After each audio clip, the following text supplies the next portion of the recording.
This is the Sunday Times of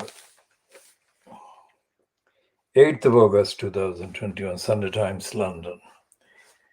And this is the stupid, absolutely stupid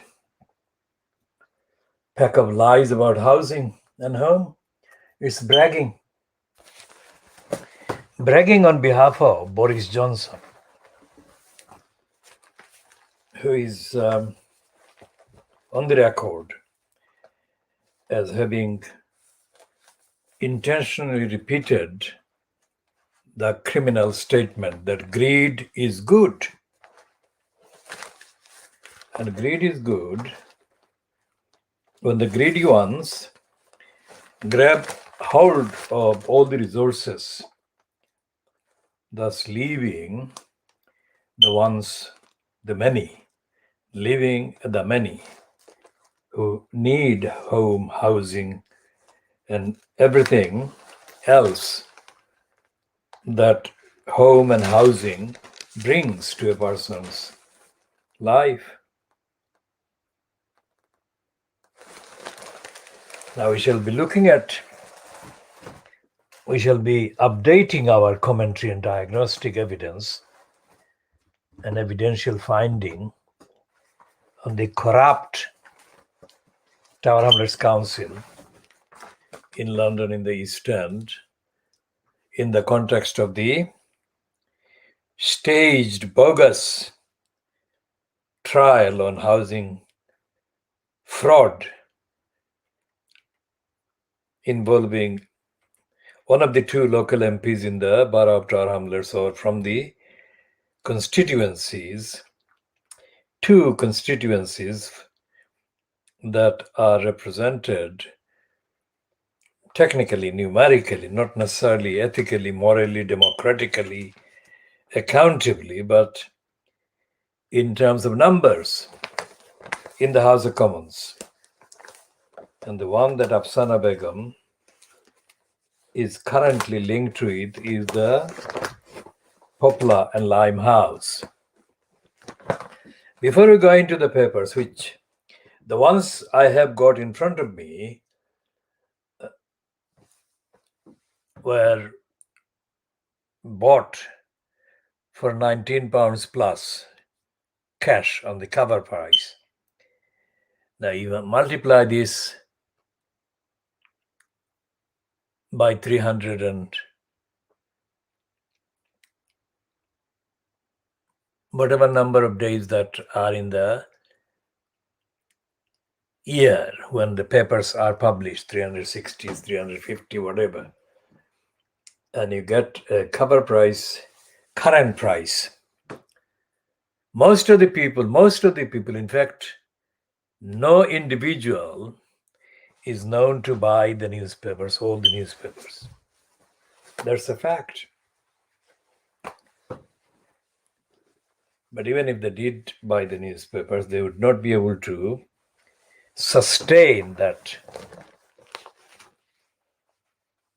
even during the week, let alone the month, let alone the 365 days of the calendar. Secondly, even if they bought the newspapers, all the newspapers, they would not have a clue. Most of the people would not have a clue as to where to begin. Reading, getting amazed, or being incredulous. Well, this is the one that we bought today because of the continuing factual references to Afghanistan. That is the headline that says that the West must not withdraw from Afghanistan. Abandoning Afghanistan to the Taliban risks an increasing threat at home and abroad. This one is £2.10. This is the Sunday Post. And the Sunday Post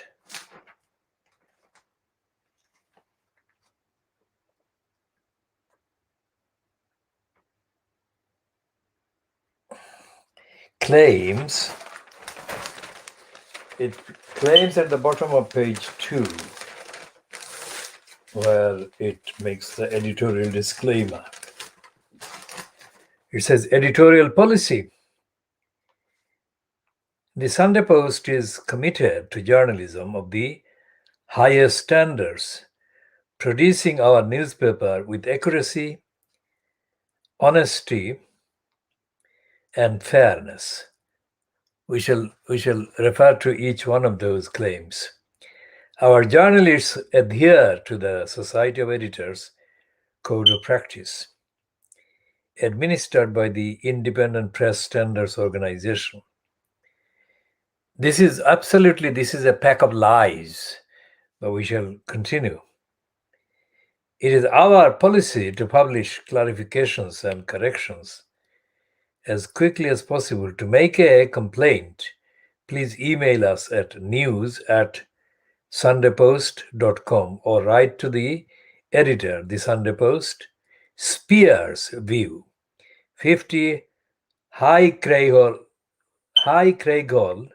Road, Glasgow, G4 9UD, or call 01382 223131. 223131. So the number again is 01382 223131. If we cannot resolve your complaint, IPSO can be contacted at www.ipso.co.uk by emailing complaints@ipso.co.uk or calling 0300 123 2220. Why have I read all this? Because this is one of the papers that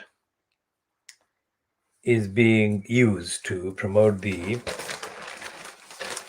racist, imperialist agenda, not just about Afghanistan, but about the rest of the world, where the UK is still imperially kind of engaged.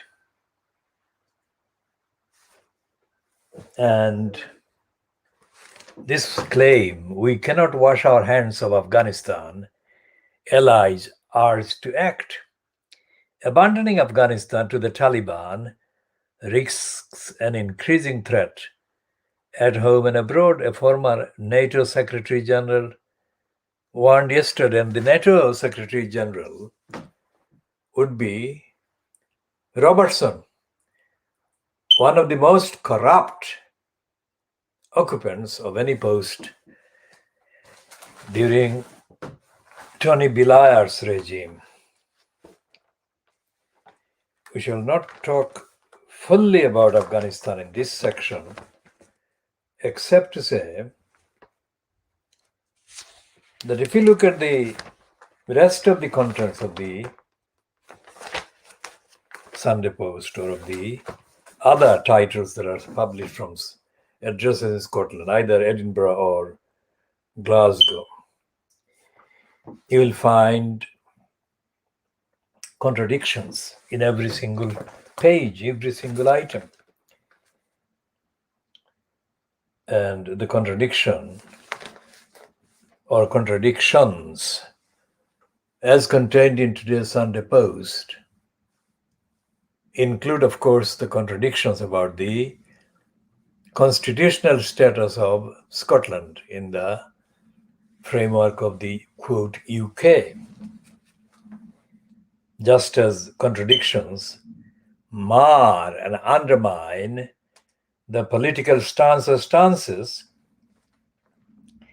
taken by the Scottish National Party, SNP, fronted currently by Nicola Sturgeon.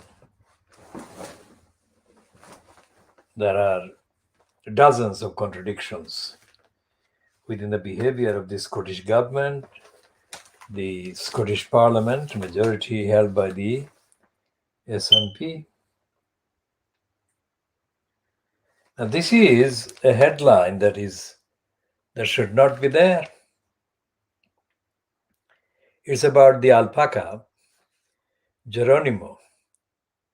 And Helen, his human mom, as we call her, is being reported in the heading as saying, Geronimo won't go quietly.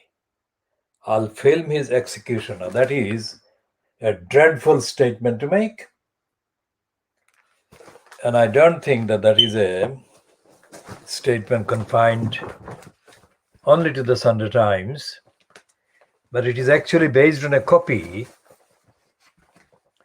circulated, sold by the Press Association. And it is absolutely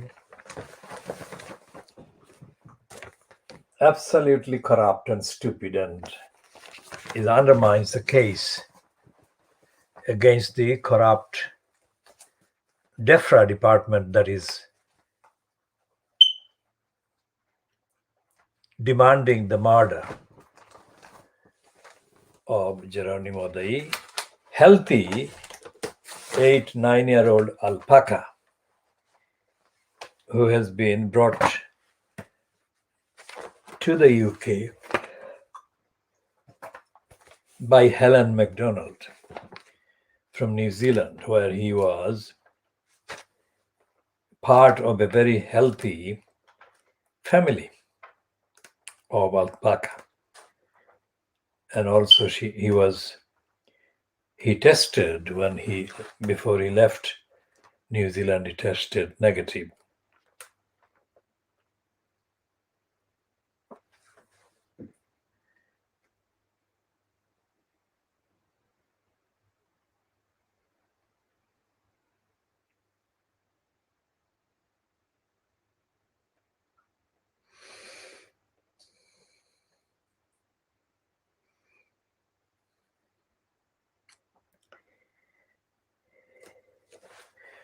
The brief summary before we go into the details of this diagnosis of the Fleet Street papers today. The brief summary about Geronimo, as we understand the facts so far, is that Helen MacDonald is not being seen as campaigning. What she is doing is making appeals and pleas. I make a distinction between campaigning and making pleas. And some of the kind of expressions, like the one that the Sunday Times is stupidly running,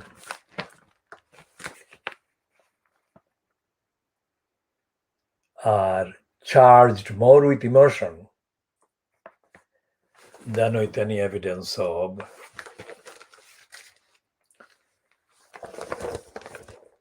Helen MacDonald advancing the legal, ethical, and moral case. Now, who she's kind of being helped by is not clear, but this baby, this alpaca, Geronimo, deserves a vigorous campaign, even at this stage, because the conservative controlled and right-wing controlled Fleet Street newspapers, even the ones that appear to be partially sympathetic to Geronimo, they are all misreporting their state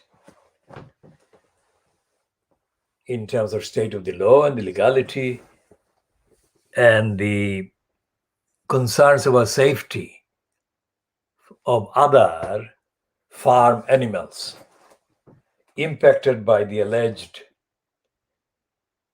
continuation of the life of this boy, this animal, Geronimo. So I shall summarize item by item the main key points. First of all, it is a lie the government is telling, and the Fleet Street papers are repeating the lie that Geronimo has tested positive. He has not. This is because the so-called test, which was conducted by the DEFRA, the UK government department that is fronted by the very dishonest George Eustace, more than 3 years ago, nearly 4 years ago, or about 4 years ago, this was not a test. This was not technically, clinically, an objective test. It was a staged text. It was a false test in order to obtain a false reading just for the purpose of the records for the murderers. Because they injected DEFRA, the testers, injected Geronimo with bacteria or with the kind of disease. And as happens in any biological kind of situation, when foreign, that is external, contents and factors are injected into the body, which in the wider context is the reason why there is such a widespread worldwide opposition to vaccination on the COVID-19 because of the very serious and dangerous and unreliable and misleading impact and effect it has. So when they carried out the so-called test on Geronimo, the test that they carried out after he arrived in the UK, they injected him. Before the reading, they injected him with disease. And as biologically is inevitable, Geronimo produced a response. That was a response to the injection of the external, the foreign thing into his body. It was not a demonstration of his overall health, free from any injection of any foreign thing into his body. So that's a completely, absolutely false statement for Eustace to say that this was a positive test. It wasn't. Geronimo's body, which was healthy, was dealing with the entry into it of an external element.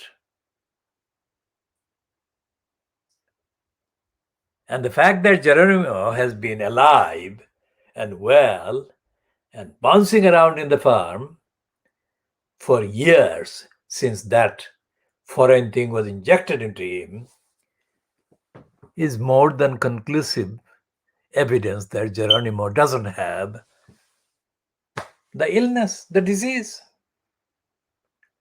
Secondly, if he had the disease, independently of any foreign substance being injected into his body, he would have died within months.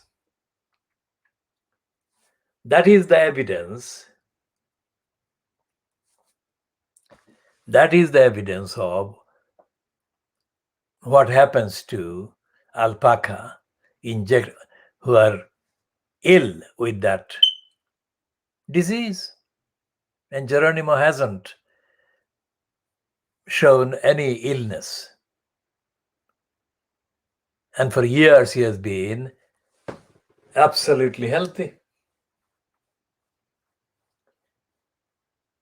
So Eustace, who is being given platform in today's papers and the outlets online connected with the Daily Mail and the other papers in so-called Fleet Street, is saying that he's concerned about the death or deaths of 500 farm animals from the disease. This has nothing to do with Geronimo. Geronimo has been in quarantine. So to even mention a single other animal as a justification for the plot to murder the healthy Geronimo is an intentional crime, perversion of the course of justice, inventing a criminality and criminal pretext that doesn't have any evidential factual substance to it whatsoever. And we could go on listing other physiological, biological, clinical, environmental evidence that shows that Geronimo is healthy. Then the legal position is that the owner, Helen MacDonald, has been harassed by the DEFRA and George Eustace and whoever else might have been his predecessor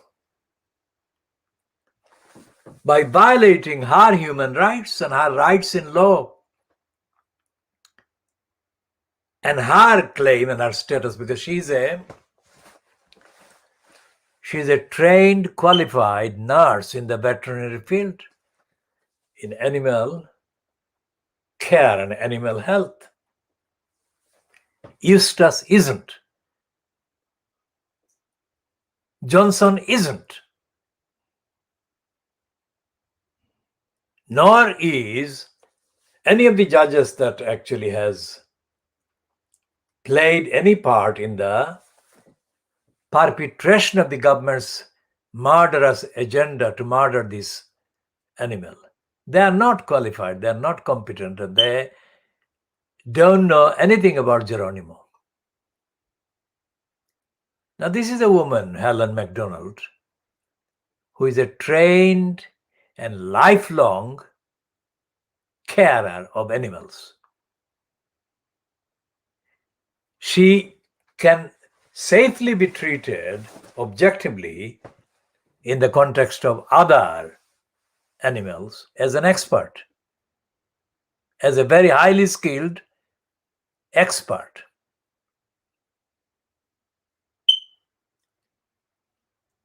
So, on none of the legal, factual, evidential, empirical grounds is there an iota of justification for murdering Geronimo. So, at this stage, I would say that the overwhelming evidence justifies launching an appeal in the appropriate kind of stage at the appropriate tier of the court system. Having said that, I have to say that the court system is totally bonkers. The court system is a jobbing court system. 99% of judges, members of the judiciary, are not, and they don't hide this, are not even bothered about the application of due process, let alone any idea of justice and fairness, any idea of upholding compassion.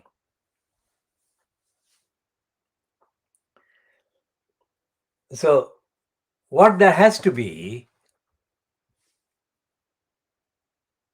or there have to be two things. One is the legal challenge, and the other is the campaign. Right across the world, people should be contacting the UK government, demanding answers, not saying, be merciful, because Geronimo is not a criminal. Geronimo has not been convicted of a crime or a wrongdoing. So mercy doesn't apply. Geronimo, in his own rights and in his own health, needs to be left alone to spend his life in health as he's entitled to. And Helen should be left alone. She should not be harassed. She should not be lied about. She should not be libeled, defamed. And the other thing is that there should be a separate series of court actions brought against Boris Johnson, alleging against Johnson that he is determined to murder Geronimo in order to use Geronimo's murder as an example to deter, to discourage thousands of other farmers from making overdue legitimate legal claims against the government for the mess that the government has made. We shall be continuing throughout the campaign to update on the state of the claims that are outstanding against the government over Geronimo. And we said that Geronimo must be left alone.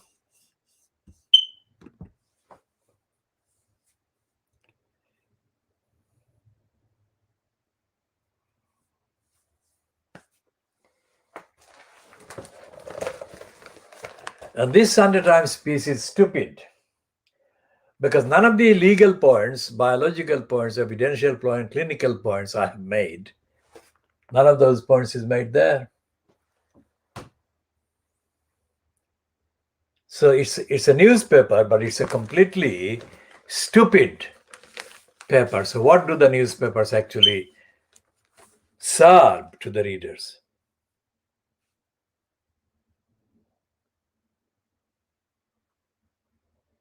Now it says that 80,000 people have signed it. It's not. It's nearly coming to 120,000 signatures so far, but there will be more signatures.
So this claim by the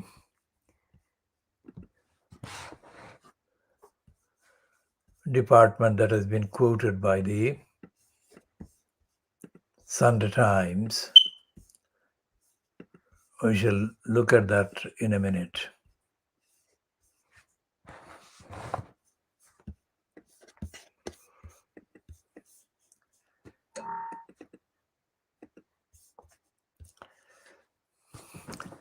It says the Department for Environment,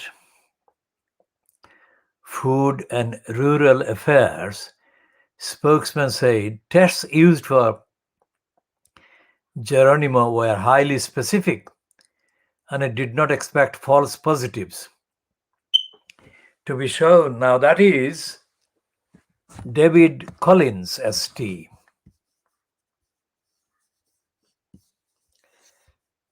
Now that is a completely wrong statement that the Sunday Times should not be ending that piece with.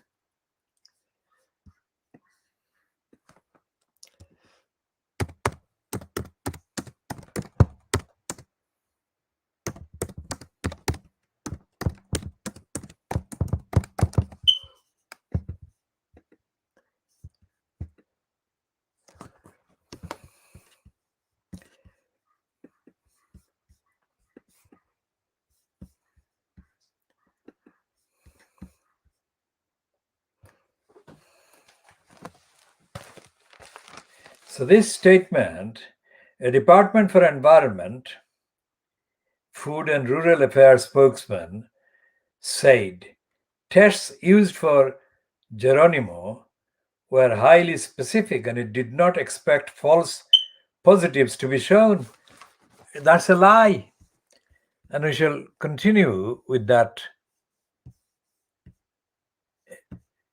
in detail. But let's look at any update on the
Now, there is a piece in the World News on page 16 of the Sunday Times. And here is the piece that will have an impact if. So this is the murder of a jogger to spread fear, say critics of Lukashenko. Exactly what George Eustace is doing. Because according to the Daily Mail during the week, Eustace wants to deter other farmers, thousands of other farmers who have got outstanding, legitimate, bona fide claims against DEFRA. So Geronimo is being murdered by Boris Johnson to scare other farmers in the way that the jogger was executed by Lukashenko to spread fear.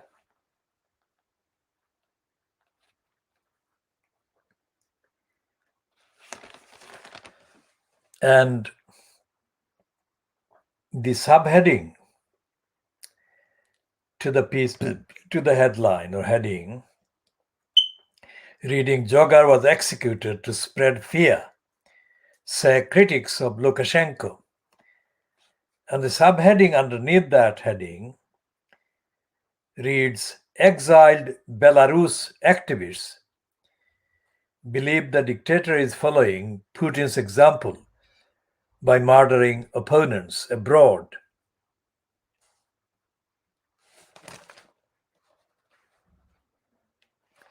So the Daily Mail said yesterday, well, on Friday, that DEFRA was determined to murder Geronimo in order to deter other farmers, thousands of farmers who have got outstanding claims against DEFRA.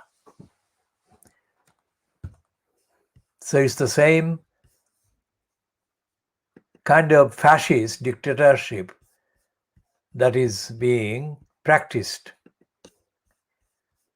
in Britain by Johnson, that the Sunday Times apparently is critical of when it comes to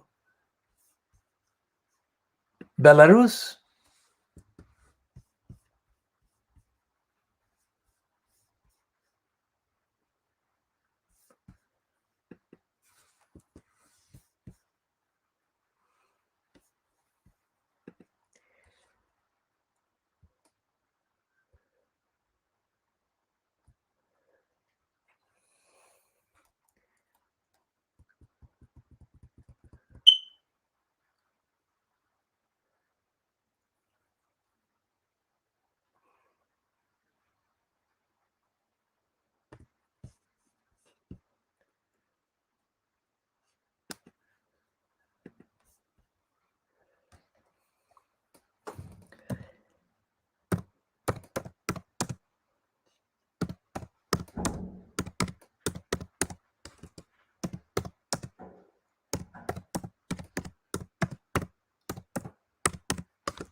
So the behavior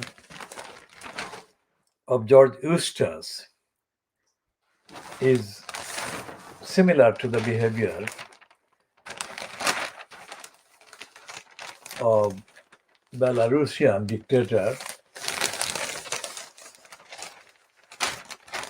Lukashenko, as described in the anti-Belarus Sunday Times.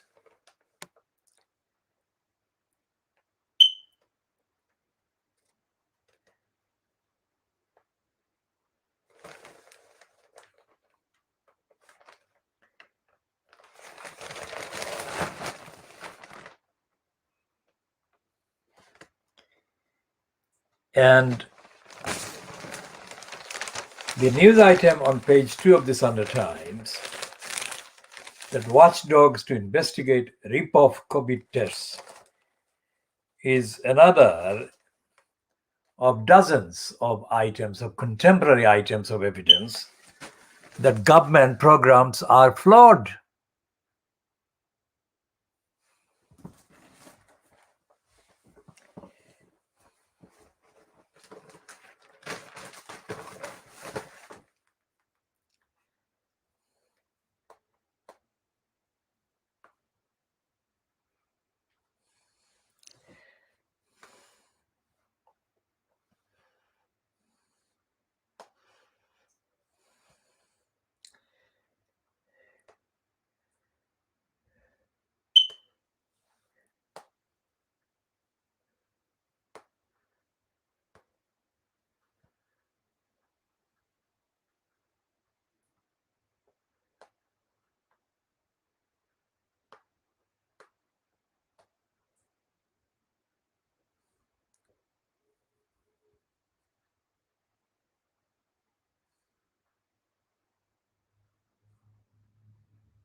So all these stupid newspapers and news outlets are repeating the pack of lies issued by George Eustace.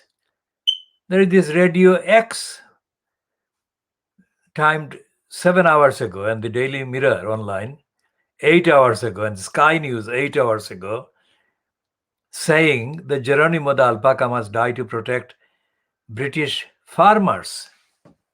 There is no evidence. There is no evidence that the farmers are affected by Geronimo's staying alive.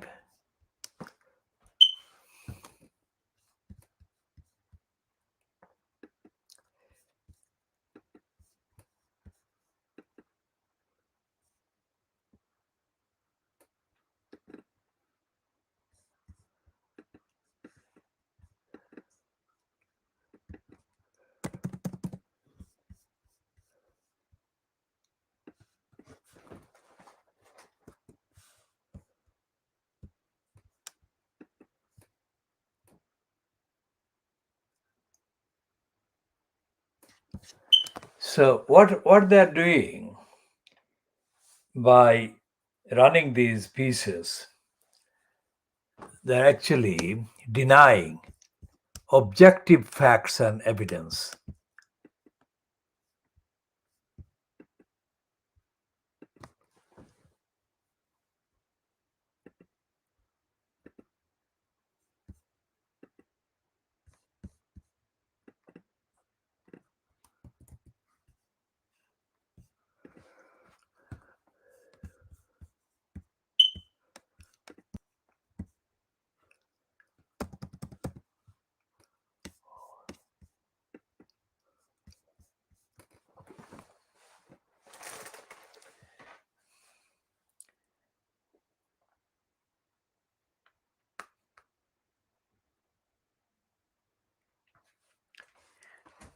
what is happening with the international treaties that refer to the human rights of this person? There is no mention of the international treaties and the obligations under those treaties that the UK is under. So we shall be updating on that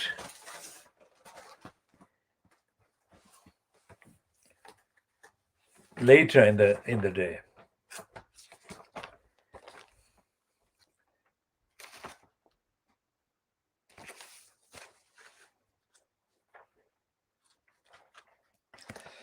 Let's recap on this program. We call it the World Exclusive Diagnosis of Fleet Street.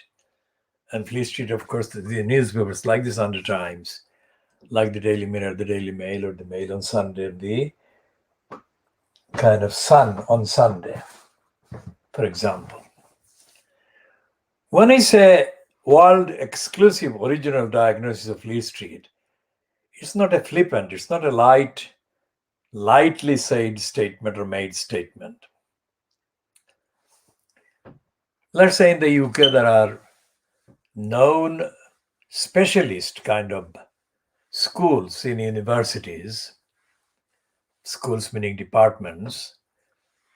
One is the Glasgow University and the other is the City University, for example, but others, including the so-called Russell group of universities, have got kind of departments doing in-depth analysis of newspapers in journalism. So others, including Lancaster, doing cultural studies, etc. And the BBC television and radio, Sky News, ITV, Channel 4, they all run, broadcast specific kind of slots, programs that they call reviewing the newspapers, as Sky News calls it. But none of those, including the ones in the universities, comes anywhere near equaling or matching what we do. So we are not based in any known universities, but we are doing something that none of the known universities has ever done. So that's the first thing. Second thing is that the contents of what we do every single time, except when we don't do an in-depth kind of thing, like sometimes it is very short. So because of the shortness of the broadcast, we don't do it, but the agenda remains unaltered. So we don't know what they run within the government departments about the coverage in the Fleet Street or in the secret services, like the MI5, which is the domestic thing, the MI6, which is the kind of international wing of the spying operation, or the other ones that are not publicly accessible. So we can't make a comment on the contents of what they do. In any case, they won't do what we do because their remit, their agenda, their purpose, their process, their brief would be to look at the contents of the press and the media from the standpoint of the government, from the state, whereas we don't. What we do is universal. So, whatever we are saying today about the Geronimo, the plot to murder this perfectly healthy alpaca, would apply internationally, regardless of what state had any jurisdiction about the welfare and safety of animals and the environment. And it would apply in terms of scientific contents. What we are saying is scientific, that is to say, based on evidence, and it is not influenced by any agenda to suit us or to suit anybody else that we are or likely to be involved with in terms of exchange or communications.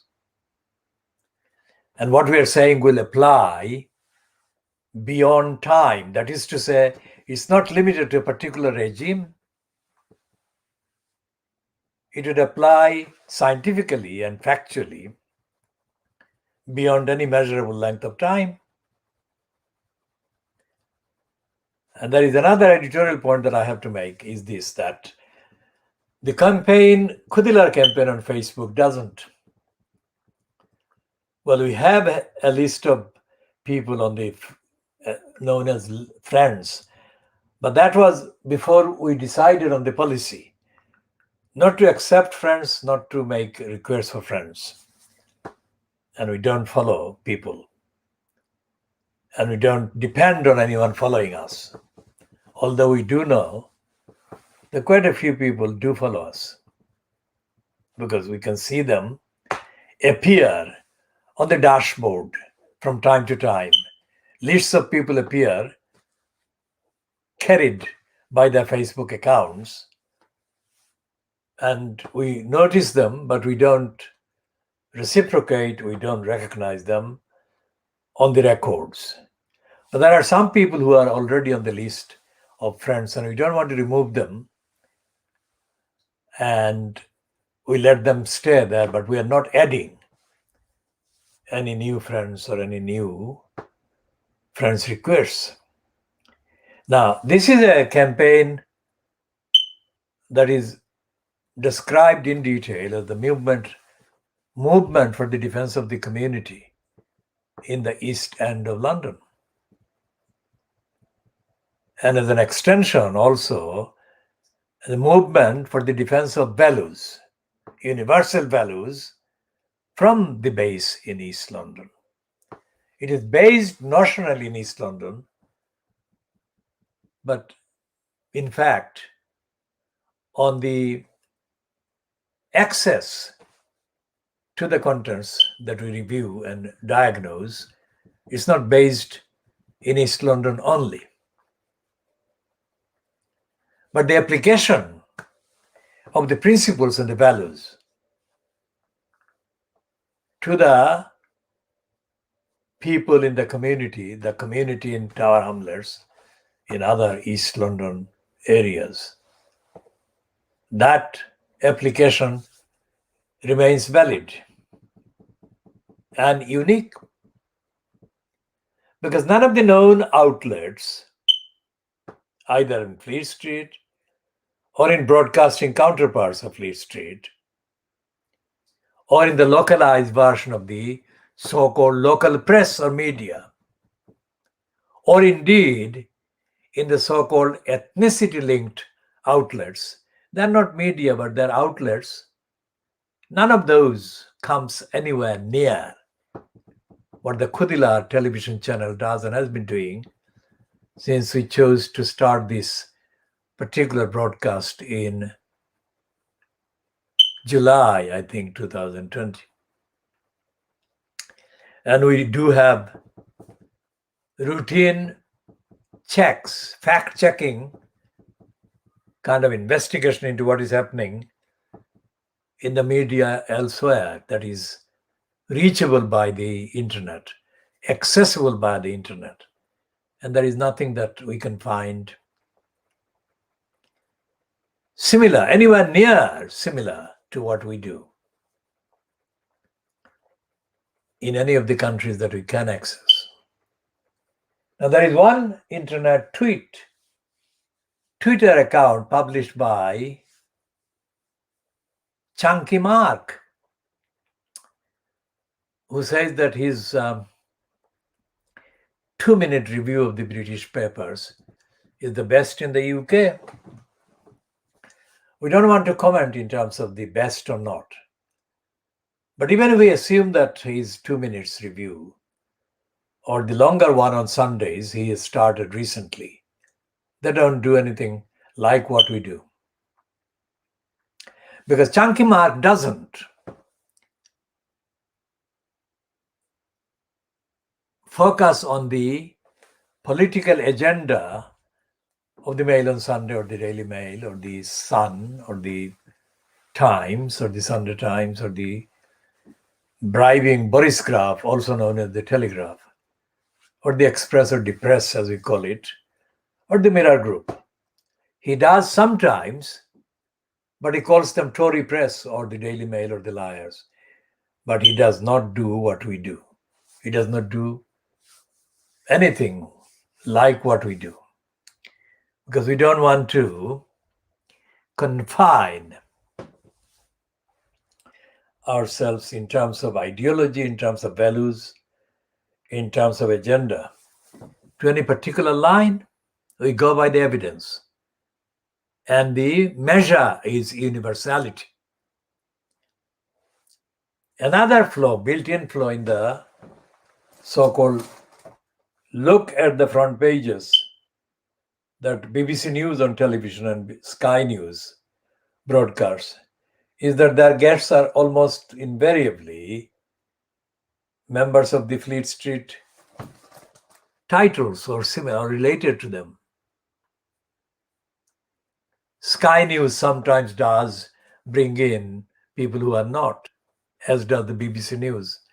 But despite all of that, the overwhelming kind of attention and focus is with the presence and participation. Presence of and participation by the serving Fleet Street journals or journalists or editors or whatever. And by definition, because of that, they don't come anywhere near doing what we do. So ours could be broadly classified as a podcast as well as a broadcast. But essentially, we are unique on the facts. And we don't do this by expecting followers or friends. That is not the main purpose for broadcasting and doing this. The main purpose is to create a daily, regular, reliable, international, objective, factual frame of records and references and contents and data that would add significantly independent outlook, analysis, findings, and evidence to anything else that anyone is doing, to our knowledge. And it's a service we have created for use by those who look for the truth, those who look for compliance with the due process and the lack of compliance with the due process by the various states, various jurisdictions, and various makers of decisions affecting others. For example, the decisions that have been made to blandly and completely dishonestly repeat the lies against Geronimo are not going to just be damaging to the careers of anyone like Eustace or Johnson. Of course, they will be totally, undeniably destroying any claim by Johnson or Eustace or anybody else about all the issues involved. They would be known as cruel, lacking compassion, and murdering innocent animal. Now that is very serious, because if Eustace actually wants to uphold and safeguard the animals and the farmers, then he should be starting by leaving Geronimo alone, because Helen is a farmer as well as a very conscientious human being. If the like of her is being defiled and denied rights and judgment and care and compassion, then nobody else is going to be safe. I mean, Helen should be lauded for standing by Geronimo and protecting him for as long as she has done. And Geronimo, what would Geronimo say? If Geronimo could speak human language, what would Geronimo say? An 8-year-old boy, 9-year-old boy in perfect health has been under sentence of death for years. What would an 8-year-old, 9-year-old Geronimo say as a human being? This program is not party to any particular ideological, religious, faith-based kind of agenda. But we have to seek the widest possible sources. And one of the things we have found is a hadith, the Prophet of Islam, sallallahu alaihi wasallam, who said that any human being who hurts even a sparrow on the day of judgment will be called to account.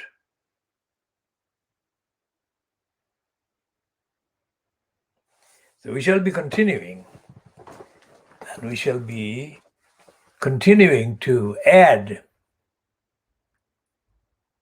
our best wishes to Helen for Geronimo, and we shall contribute best wishes and prayers and more during the campaign.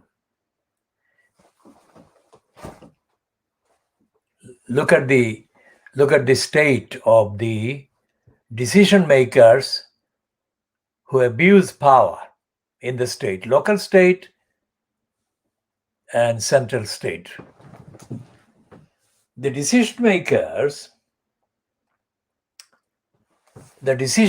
in the likes of Tar Hamlets Council, let's say, not just confined to Tar Hamlets Council, as I say. Decision makers who allowed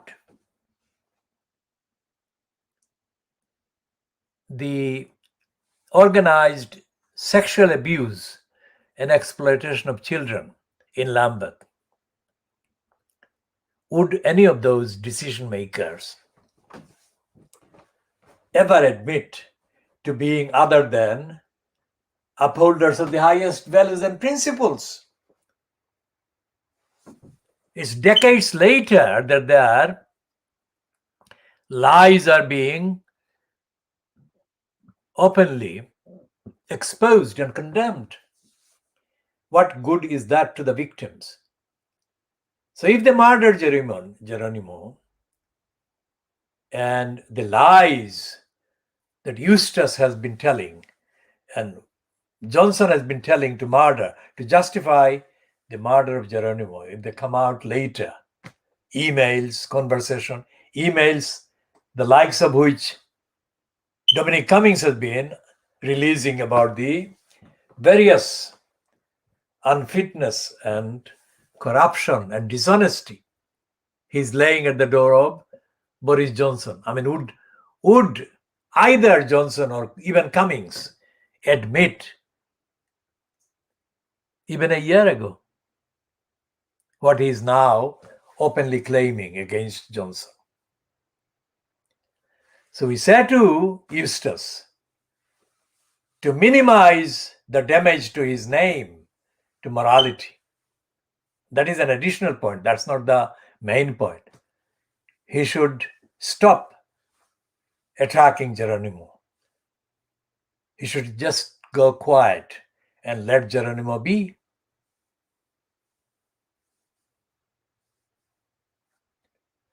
In the case of the crooked disposal of the former Tar Hamlets Poplar Town Hall by the corrupt incumbent in the corrupt post of the corrupt elected mayor, Lutfur. When the corruption was going on, neither Lutfur nor his colluders or participants could have possibly imagined that they would ever be noticed. And yet the evidence, and that is not the full evidence, it's only part of the evidence. The full evidence is yet to be publicly published, and it will be published.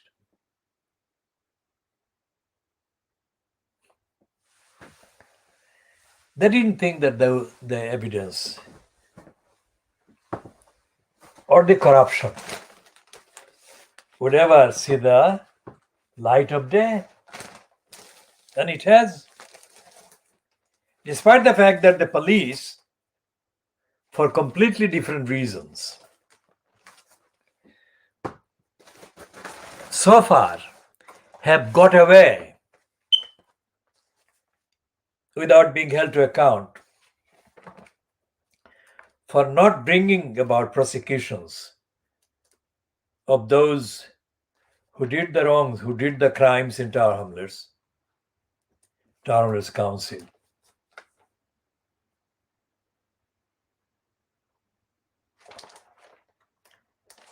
What they have done, the people who conspired to conceal the lies,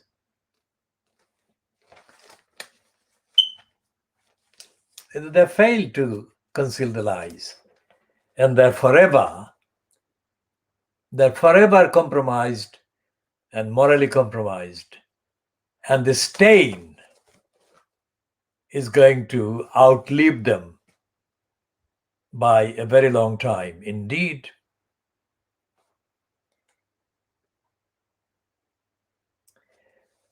Now, here is a piece about Alok Sharma or Alok Sharma. Alok Sharma is being accused of breaking the climate change policy and so on by flying thousands of miles on aeroplane. And here is a justification for him. Now, we don't want to repeat what we have already said against Sharma's record, because Sharma's record, while he was a junior minister in the UK's foreign ministry, coincided with the massacre of the Rohingya Muslims by the Burmese regime, and he appeared in the House of Commons. On the floor of the House of Commons, Sharma appeared a number of times to answer questions that included those Boris Johnson, as the incumbent foreign secretary, should have answered. But Johnson let Sharma appear. And when Sharma appeared, Sharma didn't talk about the genocide. Sharma didn't talk about the massacre. Sharma didn't talk about the mass murders of the Rohingya Muslims by the Burmese. Sharma just spewed scripted idiocies and irrelevances. Now, if you look at that behavior, genocide, even the suggestion of any denial of the genocide by the Nazis raises instant concerns about the particular person under reference as the supposed denier. And they are condemned for life. How is it that with the evidence of Sharma doing all these illegalities, wrong things, evidence of Johnson being a serial denier of the truth and the fact. Evidence of every single contract under the COVID being made by the NHS being compromised by one or a series of objections, evidential exposure of wrongdoing.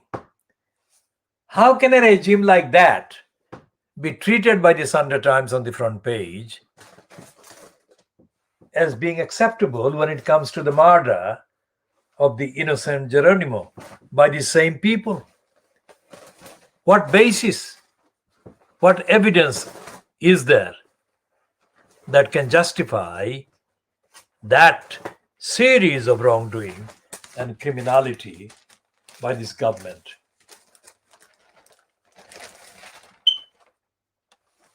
How can they justify that?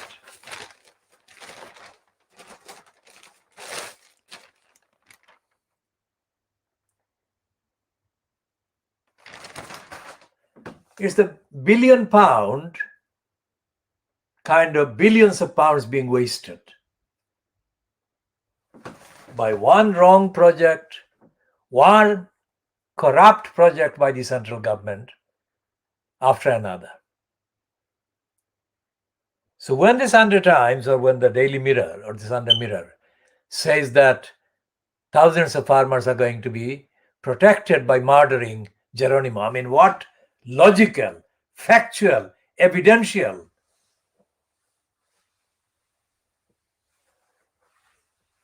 ground, fact is there to say that?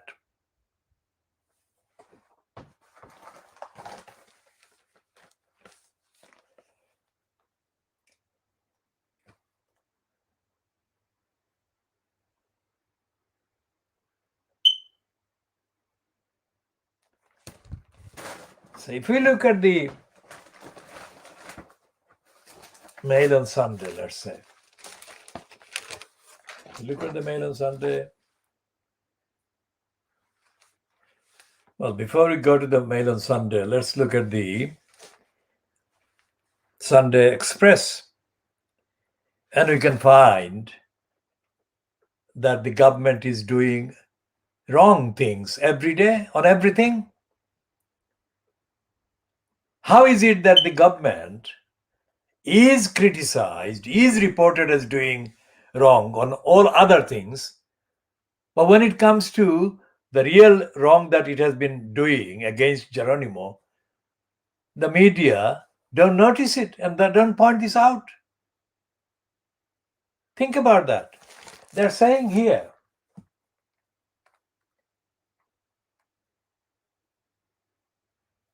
they're saying that the cost of tests is wrong, too much. And it is test. Test is the crucial kind of factor. Testing of the Geronimo. Let's say something about the Observer. The Observer is, of course, part of the Guardian culture. And the Observer doesn't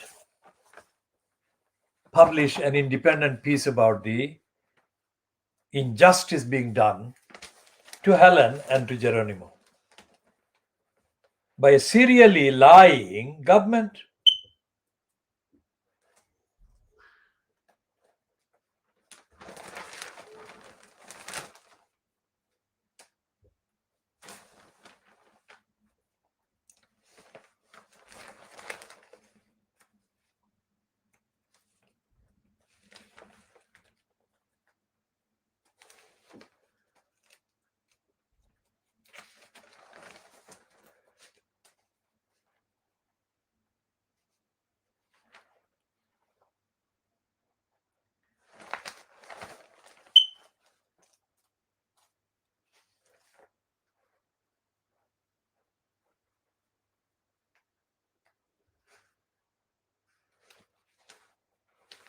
Now here is a piece in the Sun on Sunday,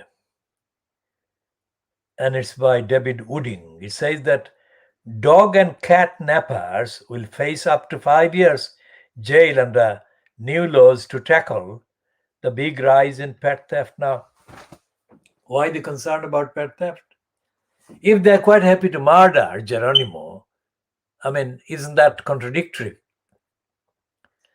If pets desire protection and saving, how is it that Geronimo is being singled out for murder instead of being protected and saved?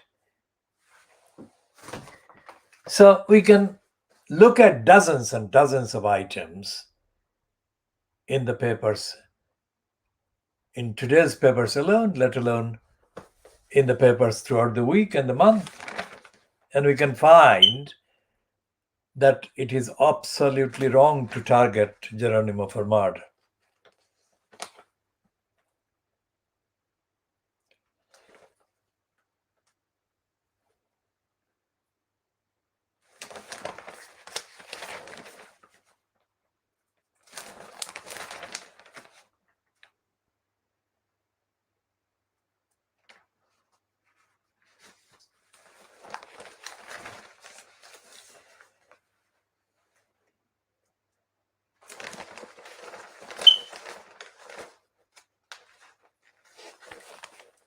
And the papers are like today's Sun, is full of hatred for the victims of persecution who are fleeing persecution and worse. The migrants are the targets of hatred. And they cannot have enough hatred against migrants.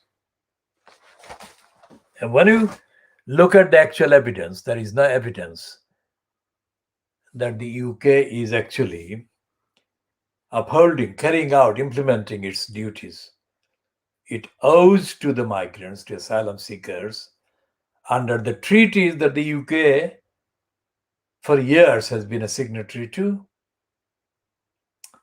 Now, why is it relevant in talking about the newspapers? Because the newspapers must, as fact, include references to the duties owed by the UK to those seeking asylum and give an update on the history of the UK's role and the behavior under the obligations it owes according to the conventions, declarations, aims that it has signed up to and has been a signatory to for too long. And it says here there is a miscarriage of justice. What is it talking about?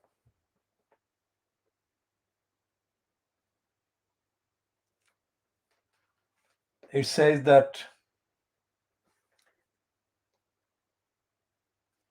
sign the petition to get better care and proper support.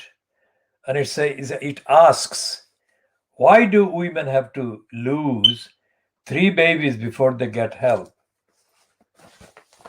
Now, that's a legitimate question and that's a legitimate issue. So how is it that Geronimo does not deserve justice?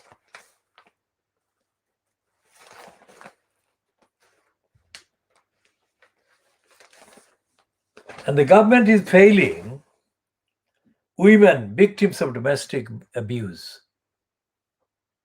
Where is the evidence that Eustace or Johnson is singularly, separately, or individually, collectively, together, saving women, protecting women?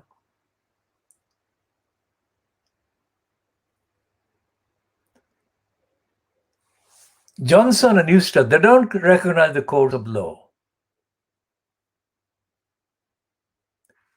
And as has been exposed in the case of the Supreme Court, behaving as a rubber stamp for the UK Home Office in its denial of citizenship by birth to Shamima Begum. It just rubber stamped the Home Office's agenda without any evidence, without any regard to the international treaties that the UK remains obliged to uphold. And the UK Supreme Court, the High Court, the Court of Appeal, all the entire court system is obliged to make a note of and explain the extent, if any, the fact and the extent of the UK's compliance with all the obligations that the UK is under a duty because of the fact that the UK is a signatory, signed up, as I said, ratified, signed and ratified the conventions, declarations, statements, and so on.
Now, here is a piece in the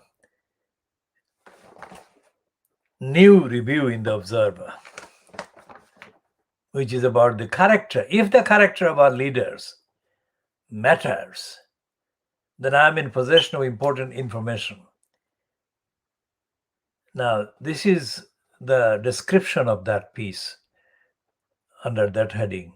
Richard Beard is a former public school boy of Boris Johnson's generation.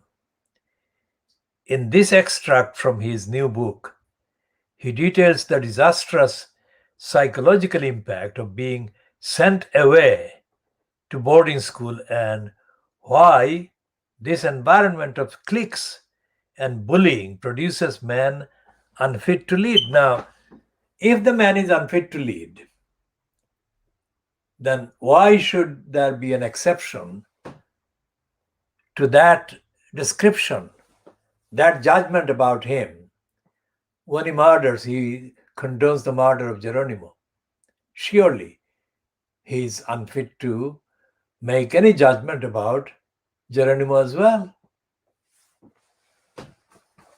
And that extrapolates and includes all the others in the current cabal fronted by Boris Johnson, the cabal members who attended, quote, public schools. It can include Eustace, but regardless of whether Eustace was a public school boy or not, it is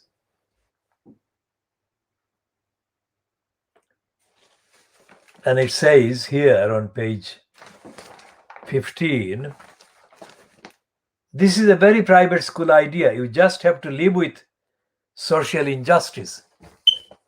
I mean, their ethos is social injustice. And they are not held to account by any rational, accessible standard or method And there is no even reference to due process in society. Indeed, there is no reference to the existence of society.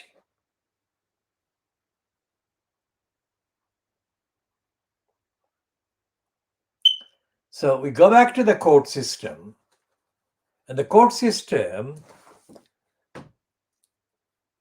operates, it doesn't say works, but it operates in denial. So let's see what, if any, reference exists of any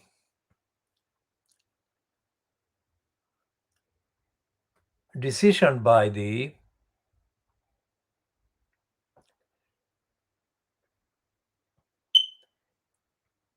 High Court. And what High Court? Because previously, in the last few days, I have checked for any reference to the High Court, but there is none that I could find about Geronimo. The only Geronimo referred to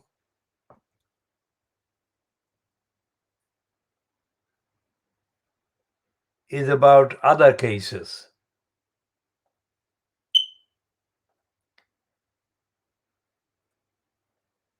And no reference to the particular Geronimo.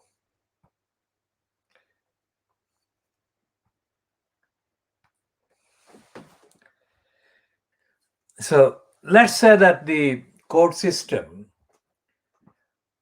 whose proceedings mainly from the Court of Appeal and the Supreme Court, so-called, are actually published and accessible online. Other courts and cases are not. So although the newspapers have been referring to the High Court, that's it. They have not been giving the readers any actual facts about which High Court,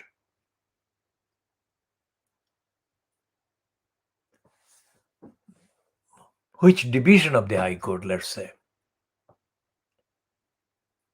And they have not listed any legal point. They have not listed any evidence in support of the claim that the High Court ruled that Geronimo should be murdered.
So this is the one that is on the Facebook account for Geronimo. And it reads as follows. I'll read this one just as part of this broadcast. Geronimo's case is about the behavior of DEFRA, APHA, who, with prior knowledge of false positives, with primed enfarplex, treated Geronimo exceptionally and admitted deviating from protocol to create a suspicion of disease. George Eustace is the responsible minister. Testing Geronimo using a relevant, appropriately used test will address poor conduct. We all want healthy animals tested in a fair way. There are a couple of reporting anomalies around. Don't lose sight of the fact that Geronimo has been treated exceptionally with a test protocol which is diagnostically unsafe, and the DEFRA cannot justify what they have done either scientifically or ethically.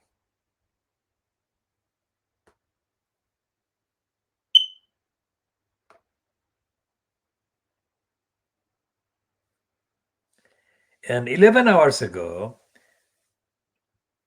the post by Helen reads, George Eustace unfortunately has confirmed to me camelid vets and the worldwide camelid community that he still does not understand the issue. He is the responsible minister, and yet he doesn't understand the issue. The data that George Eustace refers to is not relevant at all to Geronimo's situation. Mr. Eustace should not mislead the farming community or you, that is the public. Unless Mr. Eustace, well, that is a spelling mistake. I think I'll read it as ordinarily spelled. Unless Mr. Eustace and his officials can provide the absent data for a multiple prime enfarplex test, there is no valid scientific cause for suspicion of disease. So Geronimo came from the highest herd health status farm in New Zealand. I'm very sorry, Mr. Eustace lost rose to English BTB correction. And the correction is that Geronimo has never failed any of the 5 skin tests he has had. And she says, I'm a registered veterinary nurse, not a vet. We have corrected that as well.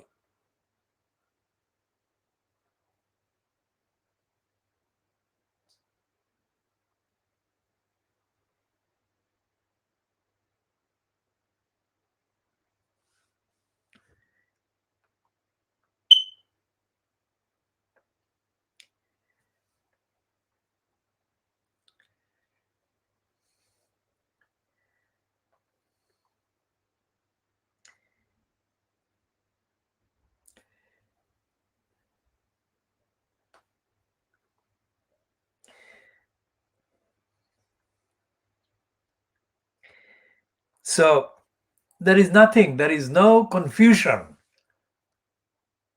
on the part of Helen or no evidence of any misunderstanding based on the health of Geronimo, because Geronimo is healthy. He has not had any positive test results in England.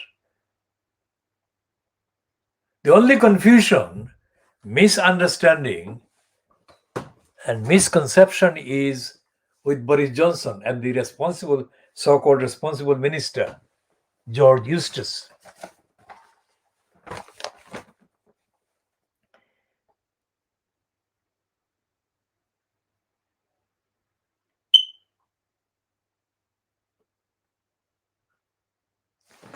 And here is a quote from this piece.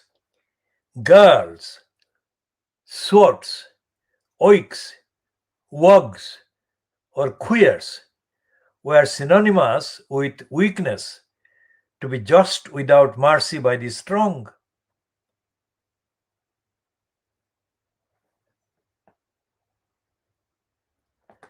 So, what this piece in the Observer new review says about the so-called public schooled leaders is that they were schooled in a fascist school. Public schools are fascist and racist and sexist.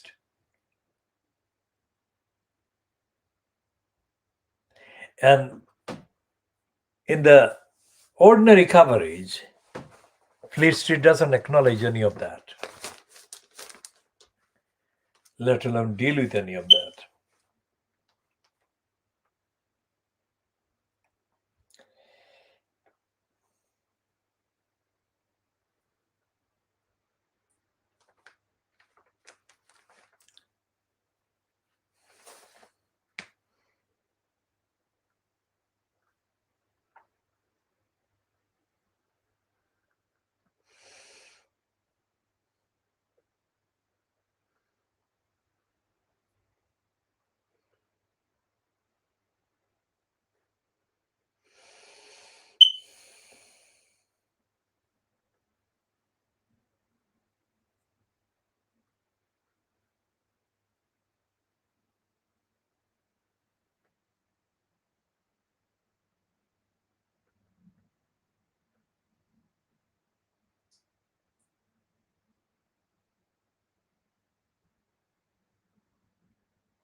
And there is this other evidence of the unfitness for purpose, unfit capacity in the National Health Service. It says NHS waiting lists could top 15 million in 4 years without major rise in capacity. Report 15 million. How does that compare with the right to life that Geronimo is entitled to? They're quite prepared to neglect 15 million people. Well, that number is already there, I think.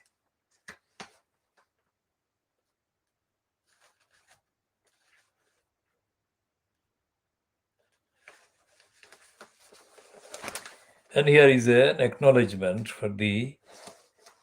by the Observer, which is headed, COVID course make a summer break affordable only for the better off. It's Harriet Sherwood, and it reads, rocketing prices at home and expensive tests if you go abroad put even a short trip beyond the budget of many frontline workers. Where is any evidence that George Eustace or Johnson cares at all about the rights of these people, millions of people?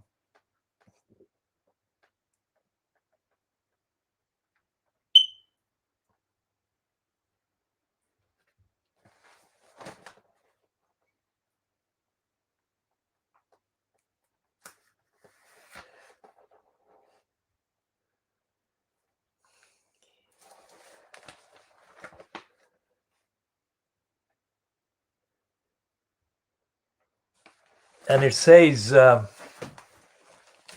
on page 22 of the Observer, thousands of children easy prey to gangs when schools reopen.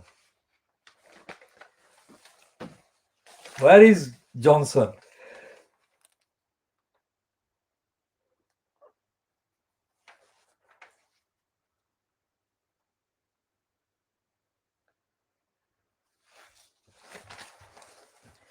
And here is a review of the play. There is a review of the play, which is the review piece is headed Bloody Difficult Women. Brexit hits London stage now. How factually accurate, likely is it that both Johnson and Eustace are looking at Helen Macdonald as a difficult woman? This is possible, isn't it? Because that's in the narrative. That's in the narrative of the ideology that they are in place.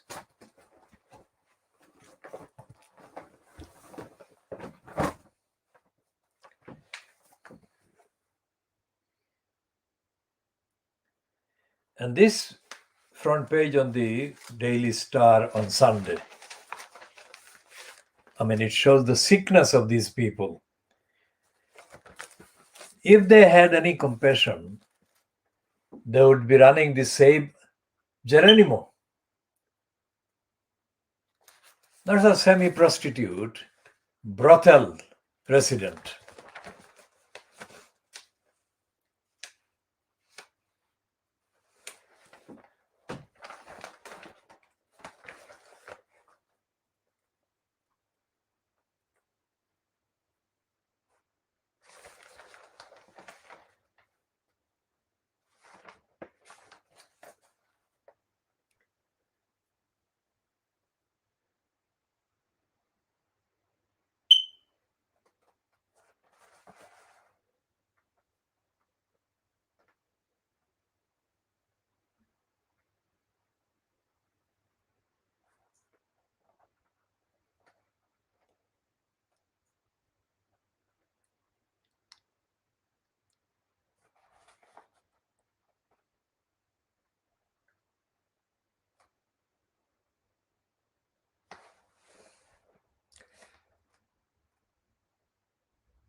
And there is a piece on page 2 of the same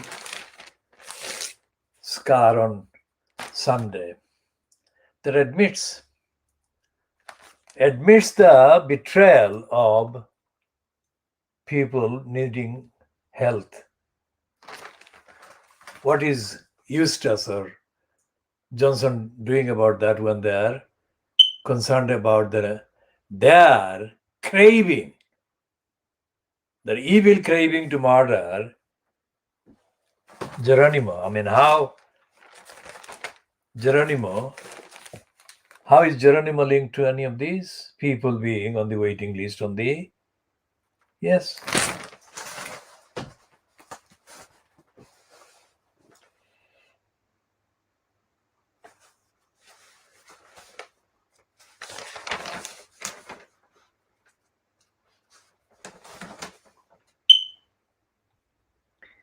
and the prostitute brothel role by these papers. Nothing to do with the plight of victims of the fascist behavior of Johnson and Eustace. Now, talking about fascism, a kind of serial itinerant journalist called Paul. Is it Paul? Paul Mason, whose Twitter handle is Paul Mason News. Paul Mason News. Now, Paul Mason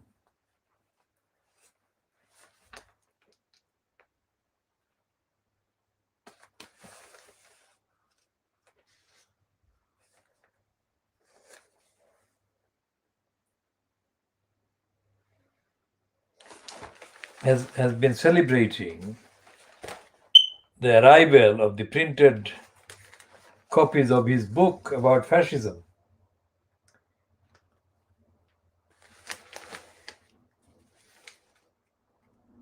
But this is a case of fascism.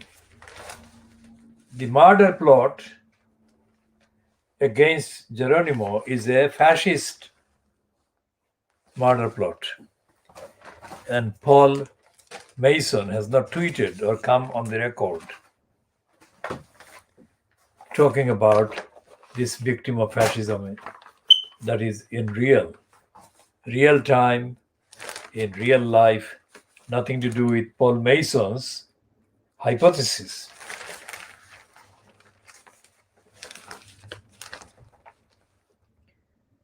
And Paul Mason is a serial kind of itinerant, as I said, who has been employed as a political journalist on the BBC Newsnight as well as Channel 4 News.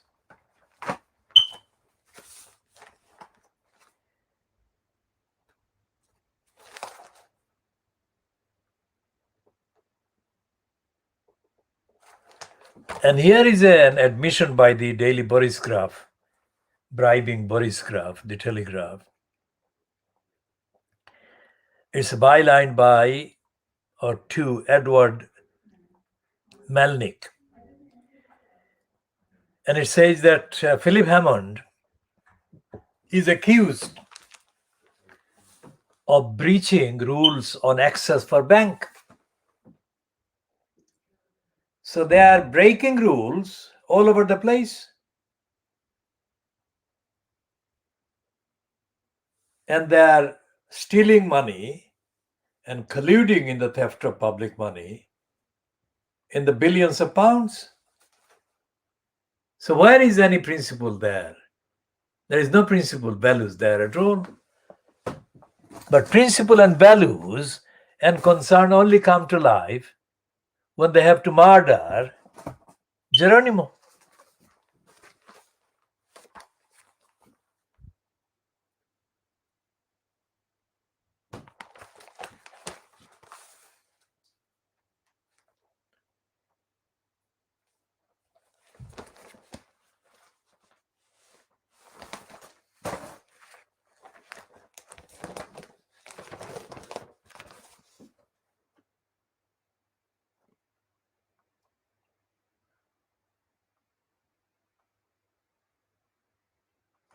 And the first and the main leading page on the piece on the page 1 of the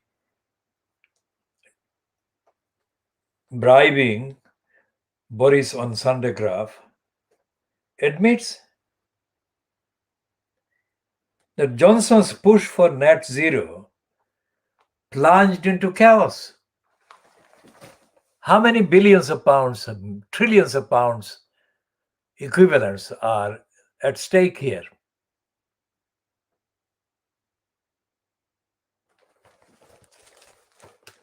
And then the other piece on the page 1 of the same paper admits EU turning a blind eye to migrants dying in Channel. Now, the concern about migrants' deaths in the Channel only become relevant when the deaths can be blamed on the EU, not on the British role in creating the hazardous, deadly atmosphere for the desperate people seeking asylum in Britain.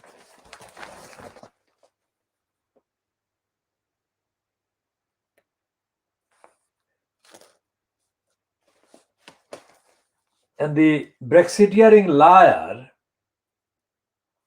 absolute liar, Daniel Hannan, is given a piece which is headed, and I'll come back to the heading.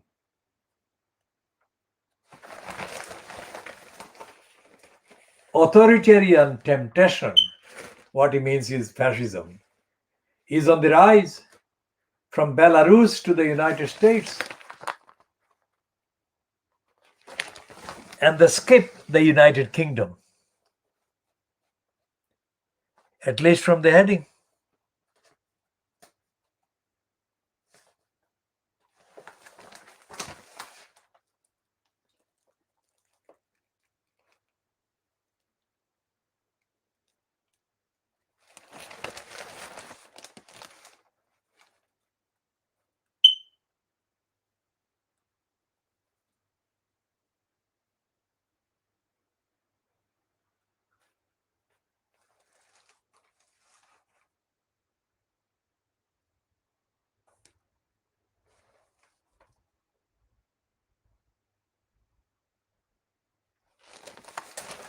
So the only outlet in Fleet Street to give a different kind of line than the narrative suiting the murderers Eustace and Johnson is in this one on page 9. It's a piece written about a charity. So this is about Geronimo.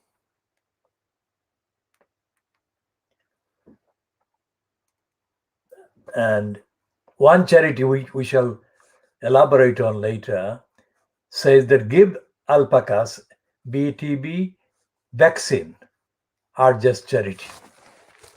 Absolutely. Why not?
So Geronimo can be saved by a vaccine.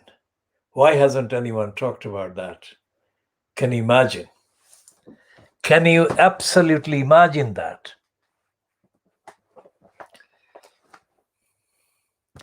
If human beings can be treated to a fascistic, nervous, months-long emergency claiming that vaccinated, they will be protected from the COVID-19. Why doesn't that apply to the vaccine that already exists?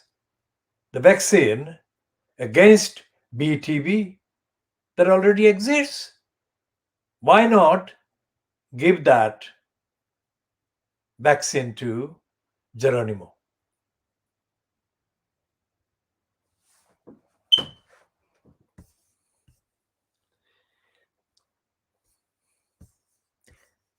Now, when the High Court, whatever the court is, it's Queen's Bench Division or whatever, ruled in favor of the plot to murder Geronimo, this is one of the things that the High Court should have considered.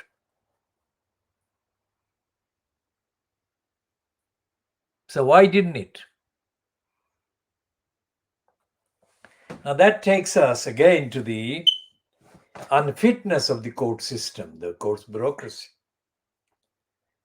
Notice that we haven't come across any single licensed law trader who actually has offered their services to defend the compassionate case for Geronimo. What does it say about the licensed law trade in this country? We shall, in the next parts and in our posts on Twitter and Facebook, cover an update on the need for filing a challenge in the Court of Appeal against the High Court, whatever court it was that ruled against the rights of Geronimo.